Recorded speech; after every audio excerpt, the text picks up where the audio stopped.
gente linda! Como você está? Vem comigo, está no ar o nosso programa Espaço Feminino Recheado. Hoje vamos tirar todas as dúvidas sobre o benefício BPC Loas, como por exemplo, quem tem direito, as mudanças, os cuidados para manter esse benefício, no caso de suspensão, o que fazer e muito mais. Aproveite também para tirar as suas dúvidas. Tem alguma? Então já aproveita, manda para o nosso WhatsApp, aberto sempre para você. Anota aí o nosso número, que é o 349 9947 4515. Uma outra pergunta: como é que está a sua saúde emocional? Nós vamos falar sobre ansiedade, esgotamento e transtornos emocionais. E aí a gente vai mostrar uma pesquisa inédita no Brasil que mostra detalhadamente como está a saúde mental das mulheres, que são as mais afetadas porque são as mais sobrecarregadas. Os gatilhos e como enfrentar os problemas, a gente fala já já aqui no nosso programa Espaço Feminino. Também conversa com o cantor Pietty. Ele completa 10 anos de carreira, lança novo álbum, muda de cidade, partiu de Patos de Minas para Goiânia. E a gente vai saber dessa mudança toda na vida do Pietty já já. Você, claro, convidado, convidada de honra aqui desse programa, participe comigo, mande também a sua sugestão. E ao final do programa, a gente sorteia para os nossos telespectadores um presente do Boticário. Então, já pega o telefone, manda seu WhatsApp, interaja conosco aqui no programa Espaço Feminino, porque você sabe, é um prazer ter você aqui conosco sempre. Lembrando que você pode assistir toda a programação além do canal 8.1, pelas redes sociais, no canal do YouTube da NTV, é só procurar lá, NTV, PDM, é o nosso canal.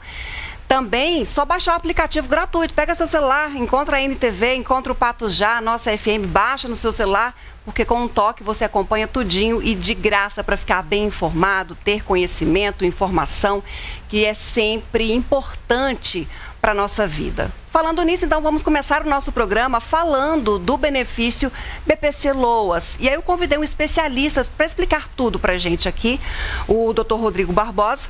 Como é que vai, doutor? Boa noite, tudo bem? Olá, Ludmila, boa noite, tudo bem? Sempre um prazer estar aqui. A gente que agradece a sua presença. Obrigada, doutor. Mas então vamos começar explicando o que é o benefício, o BPC Loas, e para quem que ele é destinado. Bom, o BPC, ele é um benefício que ele está previsto numa lei chamada LOAS, Lei Orgânica da Assistência Social.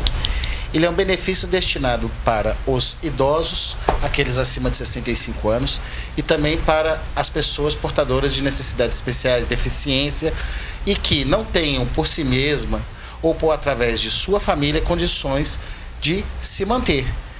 É importante dizer que o BPC, embora seja um benefício concedido pelo INSS, é um benefício assistencial.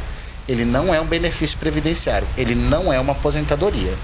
Portanto, ele se destina a pessoas idosas ou pessoas consideradas deficientes para fins legais de baixa renda. Agora, então, como é que a gente consegue esse benefício? Quem se enquadra aí nessas regras, qual que é o caminho para a obtenção do benefício? O BPC, ele é um benefício que consiste numa renda de um salário mínimo, né? A pessoa vai receber um salário mínimo por mês. Como eu te disse, ele não é um benefício previdenciário, ele não é uma aposentadoria, então não tem 13º. E o caminho para quem precisa do BPC é o seguinte: primeira coisa é ir até o CRAS. Você precisa comprovar, como ele é um benefício assistencial, você precisa comprovar de que não tem renda suficiente para se manter sem esse benefício assistencial. Então, tanto o idoso como a pessoa responsável por aquela pessoa com deficiência tem que se dirigir inicialmente ao CRAS, fazer o CAD único e comprovar a renda familiar. A renda familiar, ela não pode ser superior a 1/4 de salário mínimo. O Ezio passou por aqui, assustou todo mundo. Foi o Ezio que passou aqui, o cinegrafista. Vem cá, Ezio, agora. Ele passou ali mais vermelho do que tudo, mas foi ele que saiu derrubando tudo aqui. Vamos recapitular aqui. Então, não pode ultrapassar... Não pode ultrapassar 1/4 de salário mínimo por pessoa da casa. Então você me perguntaria, como que eu somo isso? Então independe da quantidade de pessoas. Exatamente. Então como é que eu vou pegar o salário mínimo e dividir por 4? Exatamente. Se você tem 10 pessoas dentro da casa e um salário, você vai ter 10 salários divididos por cada pessoa. Como é que se calcula a renda per capita de um grupo familiar? Você soma a renda de todas as pessoas que moram dentro da mesma casa e divide pelo número de componentes da casa. Então, digamos que você tem uma renda total dentro da família de 2 salários mínimos. Qual que é a renda per capita se você tiver 4 pessoas dentro da casa? Vai ser de meio salário por pessoa. O STF recentemente disse que esse critério de 1/4 de salário mínimo é inconstitucional por si só. Então, como é que funciona hoje? A renda de até 1/4 de salário mínimo por pessoa, hoje está em R$ 1.320, para a gente saber quanto que vale isso, é só dividir por 4. Ele por si só não exclui o direito ao benefício. Porque pode ser que a pessoa tenha uma renda maior, mas, por exemplo, no caso de uma pessoa com deficiência que demande cuidados especiais, os gastos essenciais daquela família vão corroer tanto a renda que no frigir dos ovos ali no final, a renda disponível para a família às vezes é muito inferior a 1/4 de salário mínimo por pessoa. Então quer dizer que ainda é analisada a renda per capita familiar, mas também é avaliada a estrutura e a condição econômica daquela família na instituição de gastos, com o que ela tem mensalmente de acordo com o problema. Exatamente.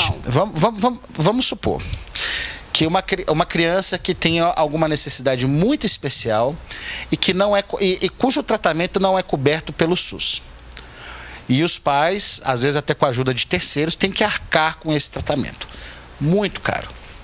Então, por mais que o pai e a mãe ganhem bem, dependendo do valor desse tratamento, vão ser analisadas outras situações, né? Os gastos que se tem com esse tratamento, os gastos da família, necessidade de deslocamento para outras cidades, todos os gastos essenciais. Então, quer dizer, essa família que excede essa renda, mas tem esse gasto maior, ela precisa de pegar todos esses atestados, recibos, para comprovar esse alto gasto?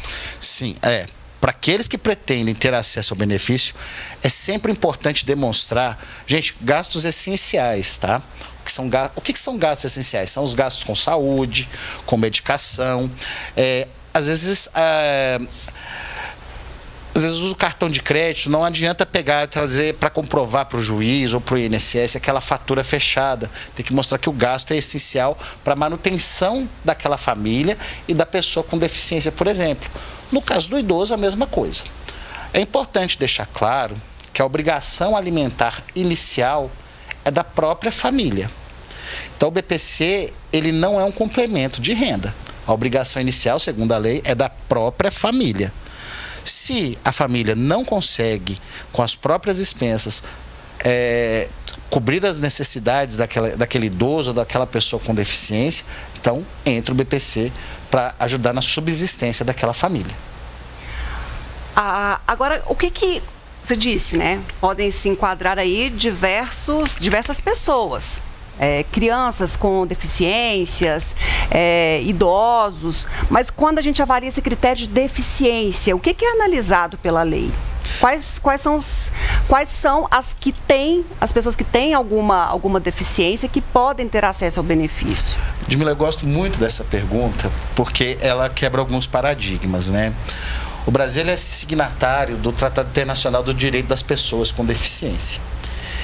E esse tratado, que é reproduzido na nossa legislação e foi recepcionado na nossa legislação, inclusive com força de lei até maior do que a Constituição, ele amplia e muito o conceito de deficiência. O que é deficiência para fins legais? É qualquer tipo de impedimento, seja ele físico, mental, seja ele de adaptação, que te impeça de, em pé de igualdade, conviver e competir com as outras pessoas. Então, por exemplo, entra o espectro autista? Entraria o espectro autista. A criança com espectro autista, que está no espectro autista, embora ela não seja deficiente, sim, embora o autismo seja uma condição, se ela não consegue competir em pé de igualdade com as outras pessoas, se ela não consegue se inteirar na sociedade em pé de igualdade com as outras pessoas, ela tem um impedimento de longo prazo. Mas eu iria além. Vamos supor uma pessoa que tem problemas com drogadição.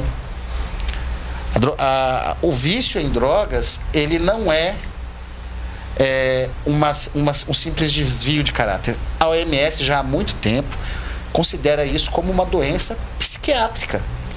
E quem está na drogadição, por exemplo, ele está inveterado nesse vício, ele vive em função daquilo. Ele não consegue disputar uma vaga de emprego em pé de igualdade, ele não consegue interagir na sociedade em pé de igualdade. Então, o conceito legal amplia muito. Vamos supor, uma pessoa que tem obesidade mórbida. Ela vai ter nos lugares, ela vai ter lugares adaptados para ela poder sentar, para ela poder trabalhar, para ela poder usar o transporte público. Então, quando a gente pensa nesse conceito ampliativo, o conceito de deficiência, ele cresce bastante. Então, muita gente aí tem direito e às vezes não recorre pela falta de conhecimento. Por isso que é importante a gente estar sempre atento para ir atrás dos nossos direitos e conquistar aí os nossos benefícios e garantias. Agora, a pessoa que estiver sendo beneficiada pelo BPC, ela pode contribuir com a Previdência? Como é que fica essa situação? Não só pode, como deve. Gente, o BPC, ele é um benefício precário. E acontece, e chega muito ao escritório, da pessoa ter o benefício cortado. Acontece o pente fino do INSS. Daqui a pouco a gente vai falar mais disso. Quem teve cortado, o que acontece? O pente Daqui a pouco a gente explica mais. Às vezes, por uma coisinha toa, um vacilinho, cortou o benefício da pessoa.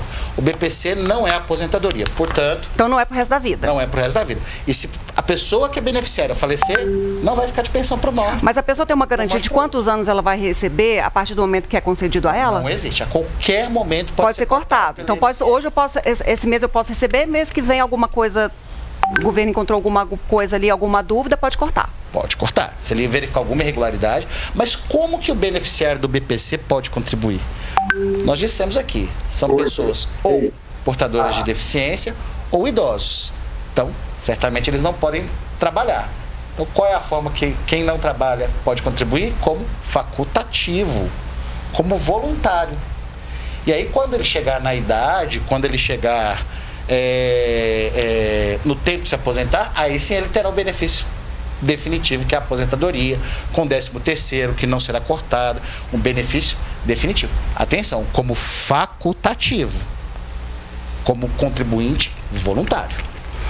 Muito bem, a conversa tá boa aqui, muita informação para todos que nos acompanham, mas a gente vai para o intervalo e já já a gente volta aqui com o nosso programa Espaço Feminino e a gente te espera.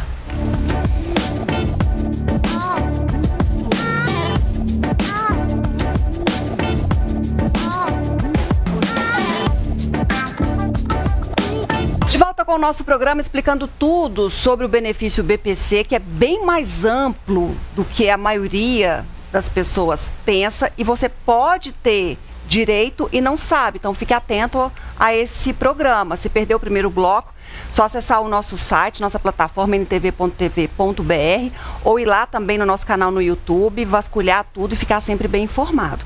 Então vamos responder a Marli, que ela fala o seguinte, que ela tem visão monocular. Ela tem direito ao BPC ou à aposentadoria?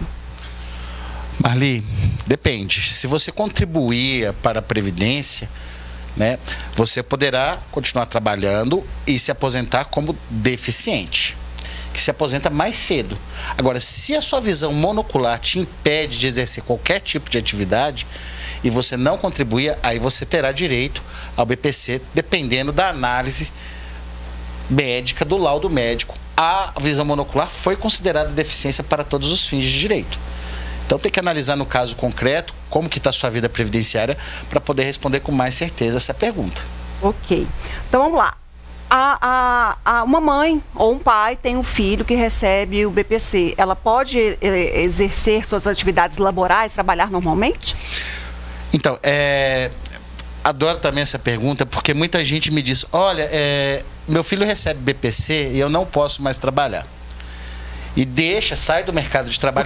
Porque vai ultrapassar a questão da renda, que é olhado renda per capita. Depende, né? Nós precisamos fazer uma análise de quanto de renda que isso vai acrescentar. e se isso não vai extrapolar demais o limite de renda permitido para o BPC. Então, o simples fato de trabalhar não faz com que com que o beneficiário perca o benefício.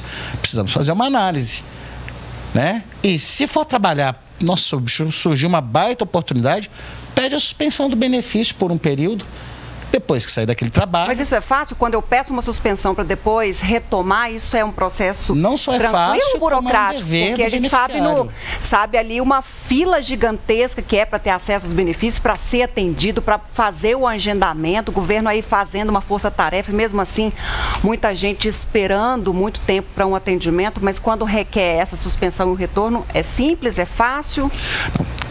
Sempre há a demora, né? É própria de lidar com um órgão público. Mas é prudente que se faça isso, porque, por exemplo, se você conseguiu o BPC em razão da deficiência do beneficiário, uma coisa você já tem comprovado ali que você não vai precisar passar de novo, que é a deficiência. Você pediu suspensão porque eventualmente teve uma alteração na sua renda e você, para não ficar irregular e devedor, pediu a suspensão.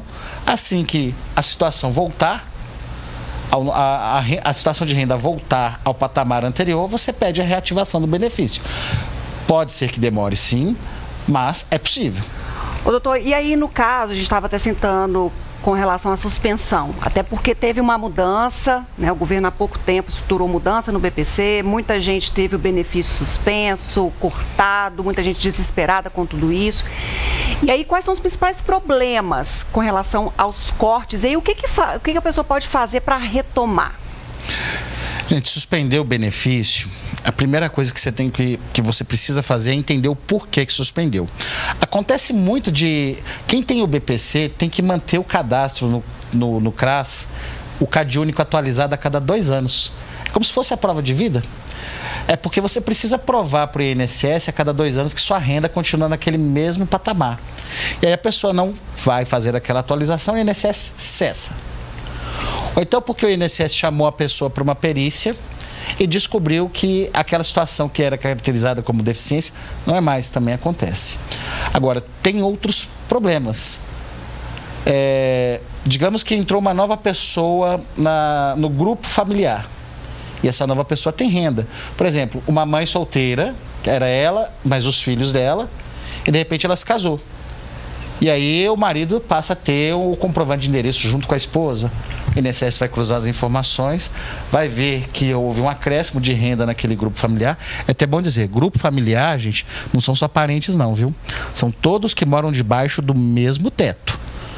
E quando eu digo mesmo teto, é sentido estrito. Digamos que tenha 2 casas dentro do mesmo terreno. Soma de todo mundo? Só da casa do beneficiário. Ah, tá. A do outro terreno nem conta. Ok. Tá? E aí o INSS vai cruzar a informação e falar, opa, tem mais um componente nesse grupo familiar com renda, extrapolou. E atenção, isso é muito perigoso. Já peguei muitos casos em que a pessoa não vai lá, não pede a suspensão do benefício nesse caso e fica devedora da União, fica devedora do INSS. Nesse caso, então, se ao constatar e tiver um montante que o governo percebeu que foi pago, além, a pessoa tem que devolver? Tem que devolver. Ludmila, eu tive um caso no escritório de uma senhora que deixou o filho usar o comprovante de endereço dela. E o filho tinha um emprego legal, ganhava bem. E, de repente, o INSS cruzou as informações. De repente, o INSS constatou que ela estava recebendo benefício equivocadamente há 6 anos. Ela estava devendo quase que um apartamento por INSS. E aí não tem como negociar? Não. Aí entram os advogados. Se você foi chamado no INSS e é devedor do BPC, jamais, em hipótese alguma, vá sozinho. Procure um especialista para poder te ajudar na defesa. Você vai perder o que você nem tem direito senão, ali? Exatamente, vai sair devendo. E eles são muito duros na hora de fazer a entrevista para comprovação de regularidade. Então, o primeiro passo, o benefício foi suspenso. Aí, no caso, a gente está falando de quem está em dívida. Mas se o benefício foi suspenso, é procurar o CRAS? Não. A primeira coisa é entender o porquê. Geralmente o INSS vai te informar o motivo. Se for porque você não atualizou o CAD único, é coisa simples, é procurar o CRAS, atualizar o CAD único e lá e pedir a reativação. Agora, se o INSS fez uma apuração de irregularidade e está te cobrando valores... Aí é outra história que a gente acabou. Outra história. Aí provavelmente tem que contratar um advogado, quem não tem condições, procurar a Defensoria Pública também, que atende quem não tem uma renda suficiente. Mas o que não dá, como você, doutor Rodrigo, disse aqui, é fazer isso tudo sozinho, porque é uma confusão danada. Eles vão apertar. Infelizmente, muitas das vezes eles partem do pressuposto, eles já vêm quase que com uma certeza de que a pessoa praticou fraude. E de fato existe muita fraude no BPC, muita gente que não necessita e mesmo assim goza do benefício. E hoje não dá mais para poder fazer esse tipo de situação, porque as informações são todas cruzadas, cada vez mais a Receita atenta aos nossos gastos, tem acesso a tudo. Então não adianta ali falar, eu vou ter, eu quero um salário mínimo a todo custo, e aí depois você vai pagar muito mais caro, a dor de cabeça vai ser muito maior, na dúvida aí com o seu benefício. Caso você não tenha, mas tem dificuldade de acesso, caso você tenha e de repente foi suspenso e você não está entendendo o motivo, em caso de dívidas, a gente explicou aqui, e também você pode procurar um especialista, como o doutor Rodrigo colocou aqui pra gente. Não deixe de procurar um especialista, porque dependendo do que você disser na hora da sua defesa, você pode vir a se complicar mais. A situação dessa senhora que eu contei, ela teve que parar no judiciário para o juiz, para demonstrarmos para o juiz que ela estava de boa fé. Não, eu emprestei o meu endereço para o meu filho. E aí nós conseguimos desconstituir a dívida. Mas se a pessoa não estiver bem assessorada, pode ser que ela fique devedora. Muito bem, doutor, muito obrigada pela sua presença, sempre vindo aqui com muito conhecimento e muita informação. Vou te esperar mês que vem para a gente discutir mais assuntos que interessam toda a comunidade. Sempre um prazer, estou sempre à disposição e obrigado. Obrigada. É um prazer estar aqui. Prazer é meu. A gente vai para o intervalo, já eu volto aqui com o programa Espaço Feminino e a gente vai bater um papo com o cantor e compositor Piete.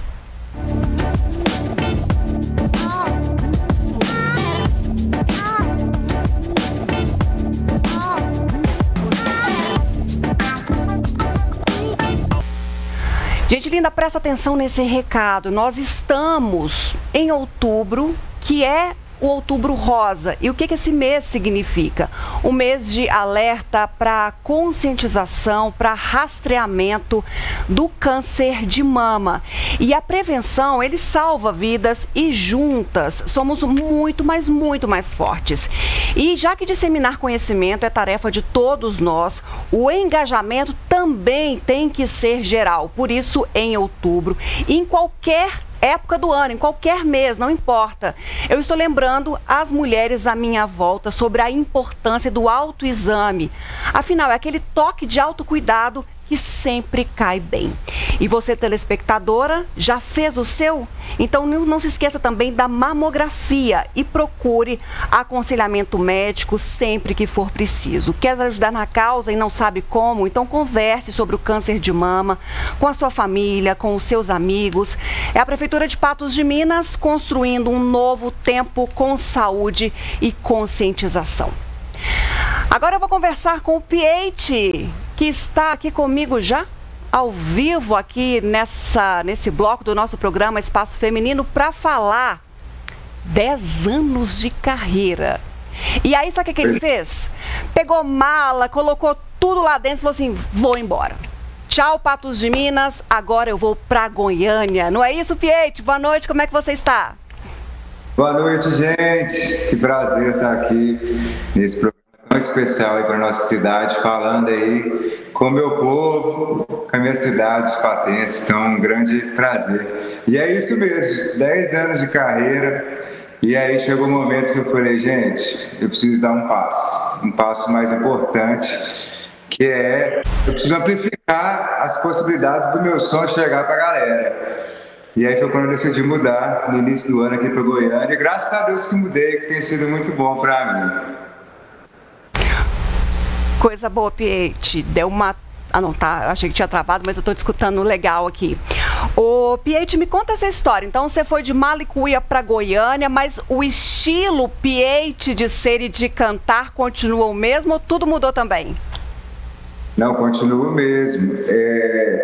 Pietty é uma metamorfose, né? Eu comecei no rock, depois fui pro pop, eu vou de acordo com a realidade que eu estou vivendo no momento, mas não tem como mudar não, no sentido, eu sou o mesmo filho da Ana Cristina, cantor, sonhador, patense, que sonha em viver da música, e faz 10 anos que eu estou nessa luta, nessa caminhada, e agora está renovada. E falando em viver só da música, hoje você tem se dedicado integralmente à música? Porque aqui em Patos de Minas eu lembro que era uma correria danada. O Pietty queria se dedicar muito à música, mas não dava só para ficar nesse ramo que você tanto gostava. E agora?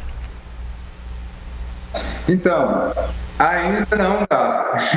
Eu sou publicitário também, né? Então eu abri uma agência de marketing digital aqui e estou trabalhando também, mas é onde eu consigo hoje ter uma possibilidade maior de investimento na minha carreira aí para as pessoas. Mas com certeza essa mudança para cá, ela já me trouxe uma amplitude maior. Hoje em dia, enquanto eu estava em Patos, eu estava sozinho no rolê, tentando fazer tudo sozinho, porque eu não tinha dinheiro para pagar para ninguém para fazer. Aí hoje eu trabalho com uma equipe, tem produtor artístico, agenciador de show, tem produtor executivo, tem um empresário também que entrou aí com a gente agora. Então agora a expectativa... Ganha uma profissionalização, digamos assim. Ela ganha uma profissionalização a sua carreira, nesse amadurecimento, nessa sua trajetória. Exatamente. O propósito é esse e acho que as pessoas vão sentir isso no novo material aí que a gente vai lançar. A Adriana vai colocar um pedacinho aí pra gente ver desse novo trabalho, porque tanta mudança na vida e a celebração de 10 anos de carreira tinha que vir acompanhado de um trabalho novo. E como é que foi a construção desse trabalho, Pietty, com essa nova roupagem que você traz para a sua trajetória? Então, eu comecei, na verdade o que aconteceu foi o seguinte: no ano passado eu lancei um álbum de Maré de Pé, via Aldir Blanc aí de Patos. E aí a gente teve que fazer correndo, porque tinha o prazo do edital. E aí a gente decidiu então voltar para dentro do estúdio o material agora, reeditar ele, remasterizar e remixar e remasterizar, que deu uma travadinha, vocês travou aí. E aí, travou? Tá tudo certo. E aí nós decidimos relançar esse material agora, ficou bem mais bacana, com música inédita, porque é um álbum muito bacana que comunica muito com o que é feito hoje em dia no cenário musical do Brasil. Então é um álbum que ele flerta, é um indie rock que ele flerta com trap, com pop, com eletrônico. Então a gente tentou criar algo bem autêntico para as pessoas e agora com essa remixagem feita pelo Phil Brandt, inclusive é daí de Patos, e consegue um resultado melhor, mais radiofônico. E foi gravado pela Âncora Filmes, uma produtora de filmes que já gravou clipes de artistas de renome nacional, como Pablo Vittar, Francisco Lombre. Sobe 10 segundinhos dessa última que você colocou aí para o Pietty curtir, para eu também e a galera toda. Vamos curtir um pouquinho. Quando a luz que emitiu você, encobriu você, tão solto como a ponta de um nó, tão doido pra espantar minha voz. Afoitos quando a luz que emitiu você, encobriu você.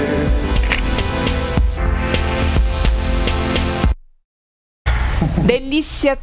Esse novo projeto vai ser apresentado hoje nas plataformas para as pessoas assistirem, mas também já tem show marcado, tem muita coisa ainda por vir, Piet, nesse novo posicionamento da sua carreira? Sim. Hoje nós estamos com 2 shows marcados já aqui em Goiânia para mostrar para o pessoal. E também nós estamos fechando as datas aí com o Patos. Na verdade, o Patos a gente fez um movimento para tentar abrir o show da Pit, né? E nós estamos tentando essa negociação com o pessoal da produção do show, porque eu acho que tem tudo a ver com o evento. Mas se acabar não rolando, nós vamos levar o show por aí mesmo, em novembro, para as pessoas poderem conferir de perto. O lugar mais importante para mim, para compartilhar. E tá esse show, essa abertura, Piet? Oi? Tá mais pra dar certo ou tá aquele negócio, vamos ver, tô namorando ainda? Coletamos uma petição online com 200 assinaturas de pessoas pedindo show. Algumas mídias entraram em contato, nós estamos tentando falar com eles e sonhando com essa oportunidade. Eu acho que seria um grande presente para mim, 10 anos de luta e carreira aí, e uma grande celebração também. Piet, então escuta esse pedido desse fã, desse artista. Você vai estar aqui na casa dele, abre as portas para ele, porque ele tá com sangue no olho aí para levar esse ritmo para o Brasil inteiro. Ô Piet, quando vier em Patos de Minas, por favor, a gente quer você ao vivo aqui para cantar muito aqui no nosso programa, viu? A gente gosta muito de você. Com certeza, Ludmila, é um grande prazer para mim. Quero aproveitar para agradecer a NTV por esse apoio aos artistas. É muito importante para a gente, ainda mais a gente quando está nessa cena independente, a gente que não nasceu em berço de ouro, faz tudo na raça mesmo, porque não tem outro jeito de fazer. Então, até essa brasileiros, antes de mais nada, né? Para mim, tem sido muito precioso contar com vocês. Obrigada, contra sempre, Piet. Beijo. Bom show, bom lançamento, que o Brasil conheça aí a sua potência que a gente tanto gosta. Muito obrigado, gente. Amanhã sai no canal do YouTube, confiram lá, gente. Grande beijo. Sucesso para ele, para todos os nossos artistas. Vamos valorizar as pessoas que estão à nossa volta. Faça assim agora, intervalo rapidinho, já tem mais espaço feminino para você.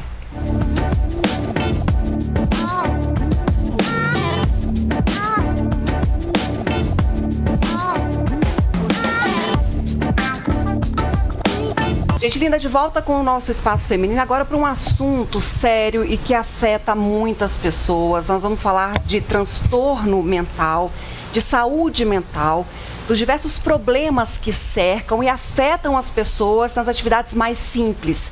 Eu vou mostrar agora para vocês uma pesquisa inédita no Brasil, que saiu essa semana, da ONG Olga Think, ou Think Olga, que traz um retrato de como está a saúde mental, principalmente das mulheres. O foco da pesquisa da organização não governamental Think Olga é a mulher.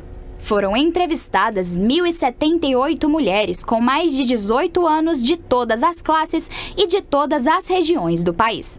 Conforme os dados divulgados essa semana, 45% das entrevistadas sofrem com algum tipo de transtorno mental.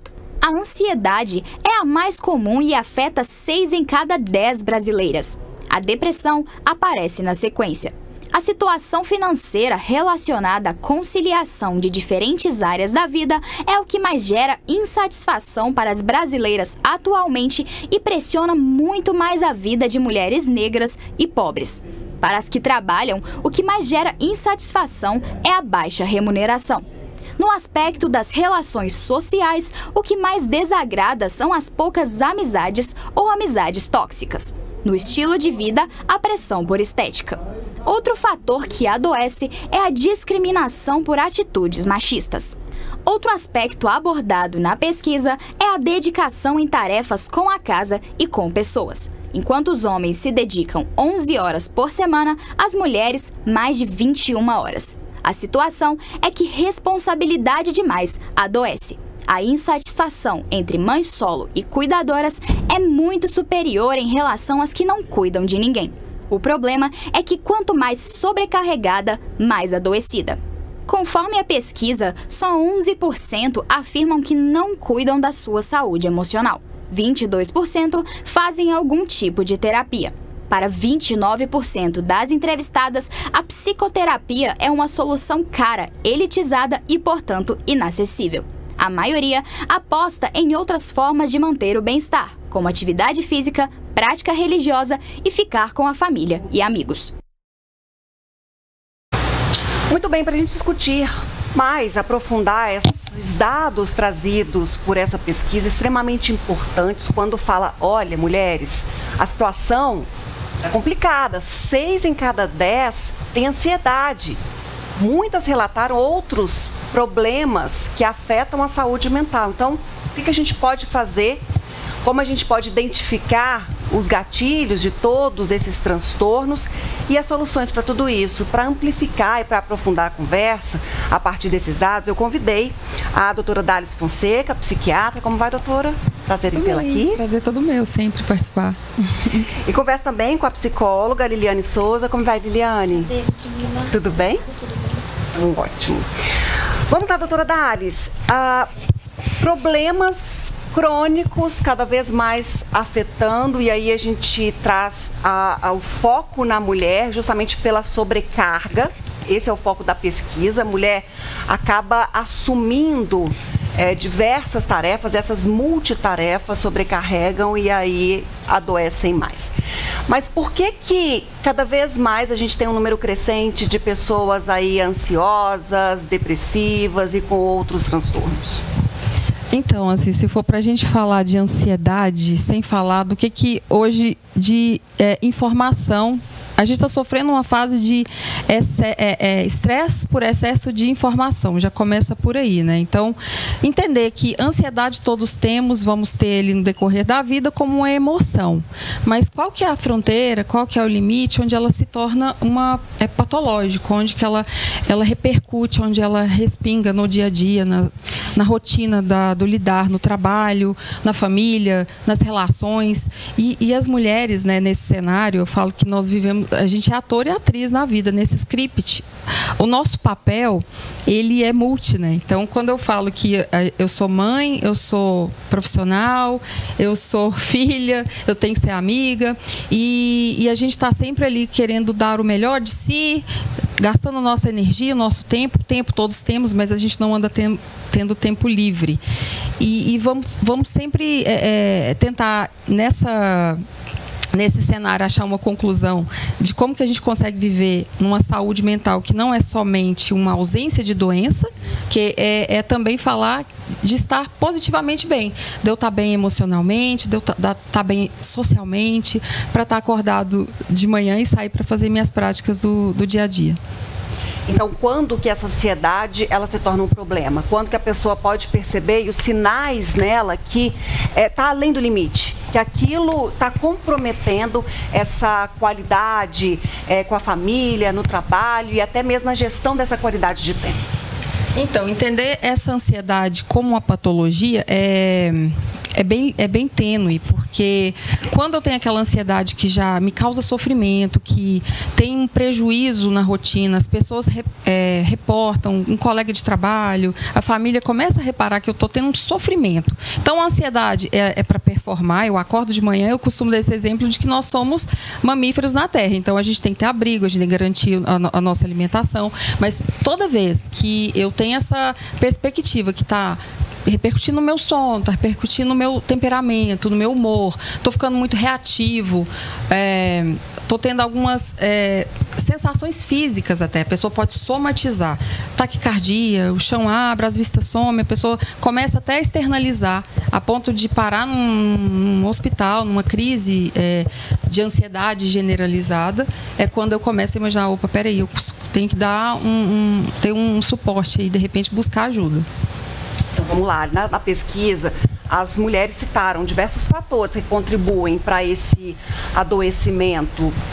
Insatisfação no trabalho, as relações sociais, relações tóxicas, a pressão por estética e outras questões mais. Então, Liliane, como que a gente pode aí fazer um balanceamento disso tudo para nos importarmos com o que de fato acrescenta e aí também lidar com todas essas pressões sociais?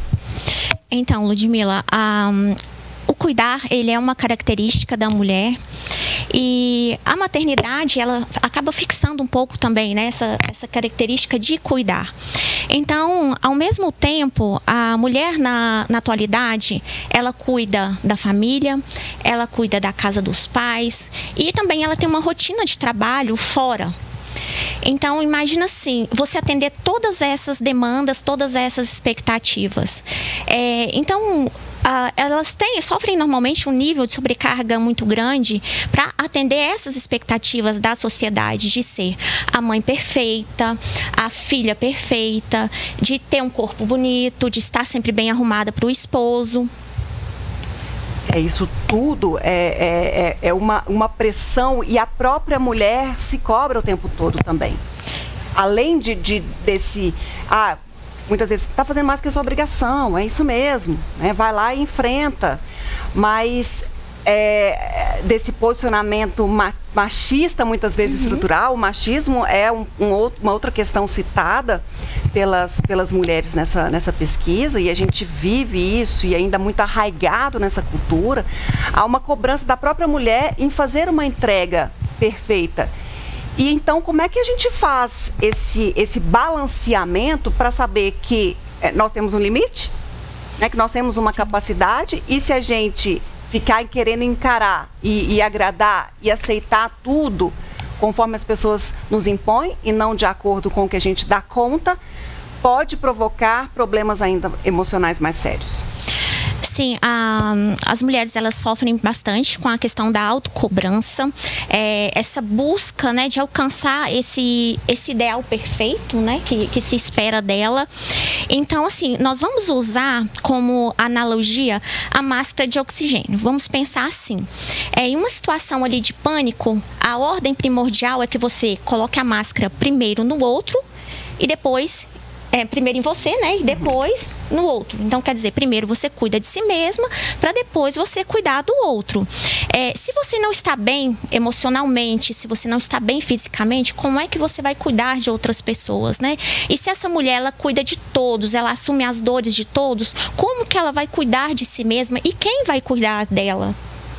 Doutora Dares, são multitarefas e normalmente são delegadas à mulher, né? A Liliane traz.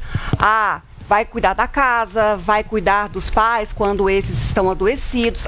Cuidar do filho pequeno é a mãe. O pai também ajuda, mas ajuda, não é uma tarefa dividida. Então a gente encontra aí, e a pesquisa vai mostrar isso, olha, só de tarefa de casa, tarefa de cuidado com as pessoas, é quase o dobro que as mulheres se dedicam a mais do que os homens. Como é que é a condição clínica dessa mulher que chega, né, no consultório? E aí qual que é o primeiro passo para ela também buscar resgatar essa dignidade, perceber, né, o seu limite e impor aos outros também aquilo que de fato ela dá conta e consegue entregar? A mulher, ela começa já na pequena infância a ter que já provar ali, até durante a escola, quando é pequena, da sua fortaleza, da sua inteligência, até entrar no mercado de trabalho, quando ela entra na vida adulta, sabido assim, até que questões profissionais, né? A mulher, ela ganha até 20% a menos em postos de trabalho onde tem a mesma função, a mesma atribuição. Mas paradoxalmente, ela tem que ser também, ela tem que maternar. Então, como é que essa mulher consegue desenvolver num cenário onde ela é agente ativo, onde ela está desbravando ali um cenário paternalista? A gente vive uma sociedade assim, sem pregar, assim, sem muito fanatismo, né? Porque homem e mulher deveria estar nesse cenário de igualdade, né? Apesar da diferença relativa física, o homem ser estruturalmente mais forte, a mulher tem as suas qualidades e a sua robustez para trabalhar, só que ela tem que também está bem em todos os cenários. Como que ela consegue sair para vencer o mercado de trabalho onde ela já sai em detrimento por uma série de fatores, de repente sociais, a gente fala até nesse estudo a mulher negra, né? A mulher preta, a parda, que ela já ganha bem menos, ela tem um tipo de trabalho bem mais terciário, a dificuldade de acessar cargos e postos de trabalho onde ela teria um salário maior e ainda ter que lidar de plano com essa condição, com essa diversidade, né? Então, ela quer retornar para casa e ainda ter o filho para cuidar e tá bem, tá amamentando. Ela tem que chegar e ser a filha que cuida, né? Tanto do ponto de vista mental como espiritual do familiar, que é moralmente ali, ela também está plena e é humanamente às vezes impossível chegar nesse ponto sem sofrer alguma coisa, sem passar por algo. Chega pra gente muitas vezes a mulher já em frangalhos, né? Ontem eu até postei isso na minha rede social, da mulher do pós-parto. Então, muitas vezes todo mundo vai visitar a criança, quer ver a mãe como é que tá, mas não pergunta como ela está. Então, de repente, você perguntar para ela, tá tudo bem? Como é que você está? Ela muitas vezes para e pensa, peraí, ninguém perguntou. E aí aquela história, né, de protagonista coadjuvante. Quando está grávida, aquela figura, e depois, normalmente, é uma confusão hormonal que ela fica destruída, de fato. Então, assim, a mulher, ela, sem vitimismo, né, e sem a gente colocar ela também como frágil, a mulher, o contrário de frágil... Pelo contrário, para assumir tudo isso tem que ser muito forte. Não existe, até o contrário da palavra frágil, eles tentam achar um significado, um antônimo disso é antifrágil. Então, lutar com as nossas ferramentas da sensibilidade, a maternidade, ainda que a mulher não seja uma mãe biológica, ela quer, se ela for trabalhar, que seja uma decisão respeitada, da menina que quer entrar num filão onde prevalecem homens, ela também, se ela apresentar resultados, e é o que ela parece que tem que fazer dobrado ou triplicado, para falar, não, eu sei fazer melhor, se ela for trabalhar até de servente, não,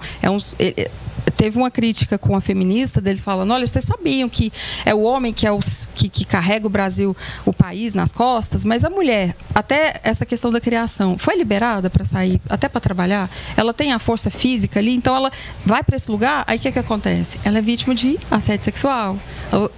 As pessoas às vezes vão constrangê-la, vão falar assim, ou ela é lésbica, sapatão, olha, você está carregando peso, ou a mulher falar assim, não, eu até iria para uma obra, mexer nessa parte, né, braçal, e ela já encontra preconceito aí. Então, não bastasse toda a dificuldade que ela tem, tanto intelectual, tem a parte física, a parte estrutural. A gente é guerreira, trabalha, né? E não que não tenha capacidade para assumir esses postos, pelo contrário, a mulher pode estar onde ela quiser estar, até por conta de outras habilidades, desse olhar, né, cuidadoso, zeloso e detalhista que a mulher tem maior e que o homem também tem né, as suas habilidades, outras habilidades mais desenvolvidas também. E assim, por isso que há um equilíbrio aí nessa força-tarefa nos diversos empreendimentos que executa. E falando dessa questão da mulher, dessa sobrecarga, para a mãe solteira também é uma carga gigantesca, até a pesquisa mostrou lá. São as mulheres mais afetadas diante essas multitarefas assumidas, porque de fato elas muitas vezes não têm com quem dividir tamanha responsabilidade. Então, quanto mais responsabilidade, mais adoece de fato? Sim, com certeza. E vamos pensar também que é bem comum nós ouvirmos assim que a mulher solteira, então, ela não é casada, ela não constituiu família, ela não tem filhos, então ela não tem nada para fazer. A gente ouve muito isso, né? Então, assim, vamos pensar, Ludmila, uma família que tem ali vários outros, né, irmãos, e tem ali aquela mulher que não foi casada, que não constituiu família. E essa família, os pais são idosos e adoecem. Para quem que você acha que quem vai ser incumbido desse trabalho de cuidar dos pais idosos? Normalmente vai ser a mulher solteira. É como se o fato de não ter se casado, de não ter constituído uma família, ela tivesse uma obrigação de cuidar de tudo, de ser responsável por tudo. São mãe solteira, mulher solteira, acaba tendo um acúmulo aí, muitas vezes por funções que a gente não aprendeu, não é comum de vermos aí quando...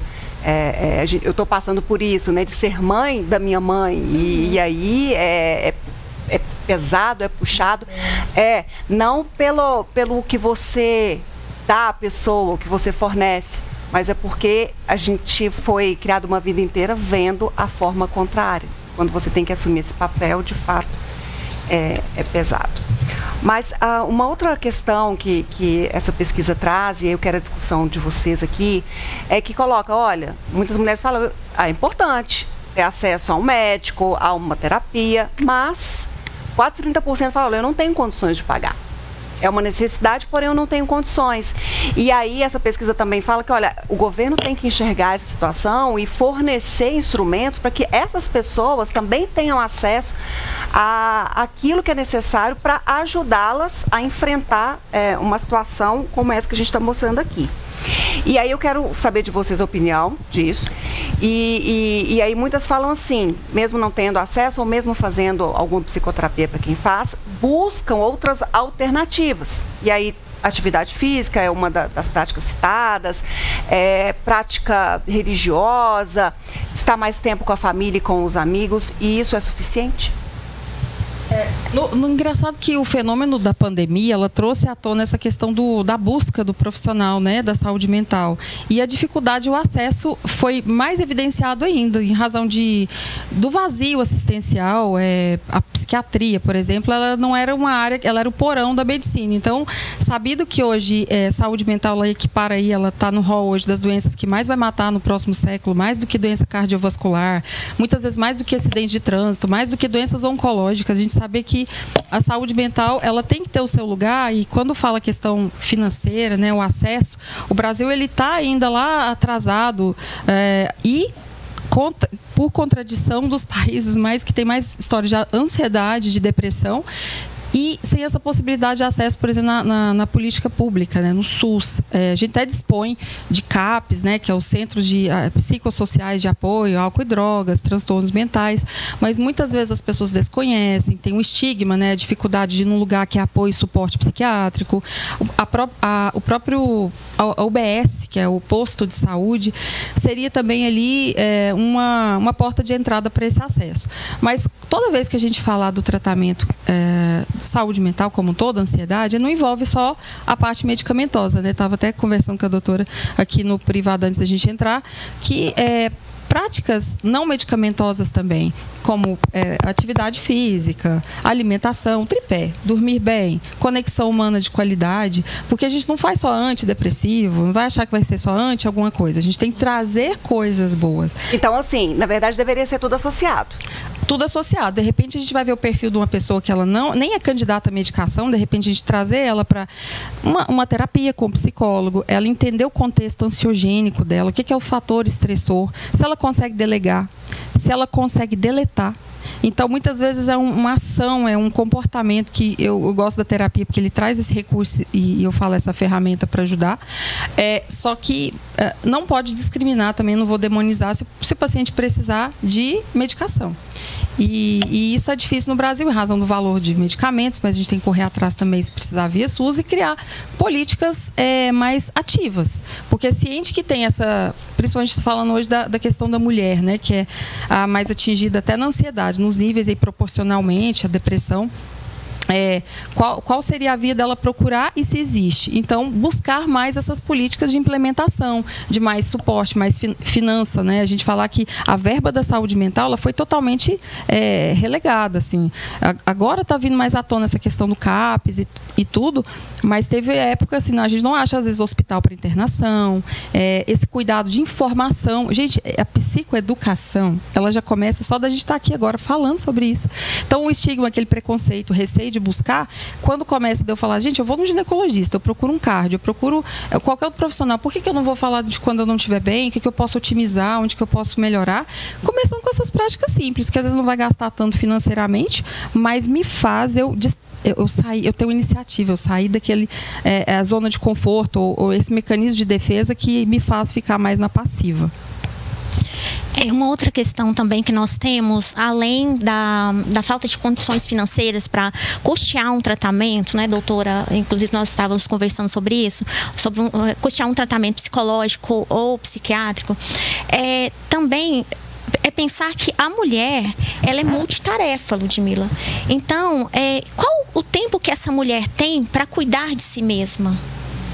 Às vezes ela tem uma rotina fora de casa, então ela chega em casa, quem vai ficar com os filhos para ela ir até um consultório médico, para ela participar, ficar ali 60 minutos numa sessão de terapia?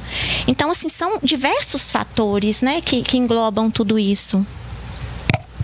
De fato, as autoridades também têm que implementar políticas públicas eficientes e que acolham não só as mulheres, mas todas as pessoas, homens, que precisam de todos esses cuidados, porque isso representa também uma economia gigantesca para o sistema quando você tem menos pessoas afastadas dos trabalhos, pessoas produtivas no mercado, elaborando o seu trabalho com alta capacidade. Então, assim, essa engrenagem, o resultado disso funcionando bem, traz muito mais benefícios, por isso que é aquela prática, né? Olha lá atrás, olha a prevenção, olha as iniciativas antes até de desencadear todo o problema.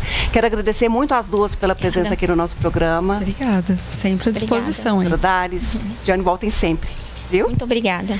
Oi, nosso programa termina. Muito obrigada pela sua companhia. Espero que a gente tenha levado um pouco de informação para você refletir aí na sua casa, no seu trabalho, conversar com os amigos sobre as diversas questões que trouxemos aqui no nosso programa. Fiz um sorteio aqui rápido. Muito obrigada às pessoas. A Adriana passou alguns recadinhos ali. Prometo que na próxima quarta-feira eu vou parar para ler mais recadinhos, porque eu amo. Eu estava aqui com o celular lendo todos vocês. Muito, muito, muito obrigada pela gentileza, pelo amor de todos vocês. O presente de hoje é para o Laeste do 99920, final 71, leva presente do Boticário. Beijo para todo mundo que participou, que está ligadinho aqui conosco. Quarta-feira que vem tem mais. Tchau, tchau. Fiquem com Deus.